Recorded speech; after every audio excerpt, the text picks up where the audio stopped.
ದೇವಪ್ಪ ಉಂಟ ನೋಡಿ ಪ್ರಸಾದ ಬುಟ್ಟಿ ಹಾವ ದೇವ್ರೆ ಉಂಟ ನೋಡ್ಬೇಕು. ನಾನು ಅಲ್ಲಿಂದ ಇಲ್ಲಿ ಹಿಡ್ಕೊಂಡು ಬಂದಿದ್ದೆ. ಬಾಳೆಹಣ್ಣುಂಟು ಎನ್ನುವ ಕಾರಣಕ್ಕಾಗಿ ನಾನೇ ಪ್ರಸಾದ ಬುಟ್ಟಿ ಒಳಗೆ ಕೈ ಹಾಕಿದ್ದೆ. ಮೆತ್ತಗಾಗಿತ್ತು. ಬಾಳೆಹಣ್ಣು ಕೊಳತು ಹೋಯ್ತು ಅಂದ್ರೆ ಕೈ ಹಿಟ್ಟಾಗಿದೆ. ಇಲ್ಲ ಮತ್ತೊಮ್ಮೊಂದು ಕೈ ಹಾಕಿದ್ರೆ ಹಾವು ನನಗ್ ಕೊಡ್ತಿತ್ತು.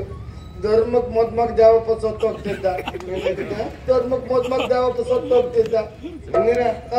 ನಿನಗೆ ಹಾಗೆಲ್ಲ ಹಾವು ಕಚ್ಚುವುದಿಲ್ಲ. ನಿನಗೆ ಹಾಗೆಲ್ಲ ಹಾವು ಕಚ್ಚುವುದಿಲ್ಲ ಅಂದೆ. ಹೌದು, ಹಾವು ನಮ್ಮ ಪೈಕಿ ಅಲ್ಲ. ಹಾಗಲ್ವ ಮತ್ತೆ ಕಚ್ಚುವುದೇ ಹೌದು ಅಂತಾಗಿದ್ರೆ ದೇವಸ್ಥಾನದಿಂದ ಇಲ್ಲಿ ತನಕ ತರುವಾಗ ಏನಾದ್ರೂ ಮಾಡಿದ್ದೆ ನಿನಗೆ? ಏನೂ ಮಾಡ್ಲಿಲ್ಲ. ಅದೇ ಹೇಳುವುದು. ಯಾಕಕ್ಕಿಲ್ಲ? ಯಾಕೆ? ಹಾವಿಗೆ ಹಲ್ಲಿನಲ್ಲಿ ಮಾತ್ರ ವಿಷ. ಹಾವಿಗೆ ಹಲ್ಲಿನಲ್ಲಿ ವಿಷ, ನಮ್ಮ ಮೈ ತುಂಬಾ ವಿಷ ಅಲ್ಲ. ನೊಂಜಿನ ಮಾತಾಡ್ತಾರ, ಇದೆಲ್ಲ ನಿಮ್ಗೆ ಗೊತ್ತಾಗ್ತದೆ. ಹೇ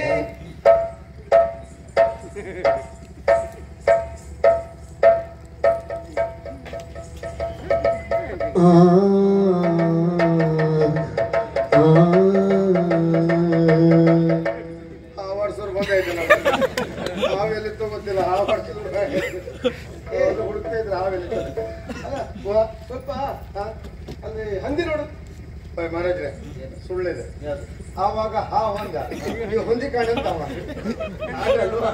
ಪ್ರಸಾದ ಬುಟ್ಟಿಯನ್ನು ತರಿಸಿ ನೋಡು. ಇದು ಅರ್ಥ ಇಲ್ಲ ನಿನಗೆ? ಈಗ ಅರ್ಥ ಆಗುವ ಅರ್ಥ ಕೇಳು. ಹೂವಿನ ಬುಟ್ಟಿಯನ್ನ ಸ್ವಲ್ಪ ಅಲುಗಾಡಿಸಿ ನೋಡು. ಅಲ್ಲಾಡ್ಸ್ ಅಲ್ಲಾಡ್ಸ್ ಅಲ್ಲಾಡ್ಸ್ ಆಚೆ ಈಚೆಗೆ ಅಲ್ಲಾಡ್ಸ್, ಅಡ್ಡೋಗಿ ಅಲ್ಲಾಡ್ಸ್, ಅರ್ಧರ್ತೀವಿ ಅಲ್ಲಾಡ್ಸ್.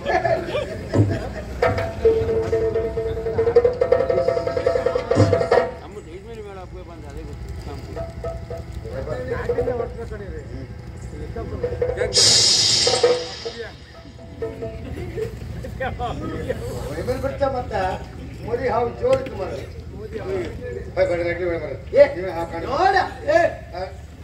ನೀನೇ ಯಾರು ಅವ್ರು ಯಾರು? ಒಂದು ಹಾವಿಗೆ ಬೆಳೆಸೋದಿಲ್ಲ ನಿಮ್ಗೆ.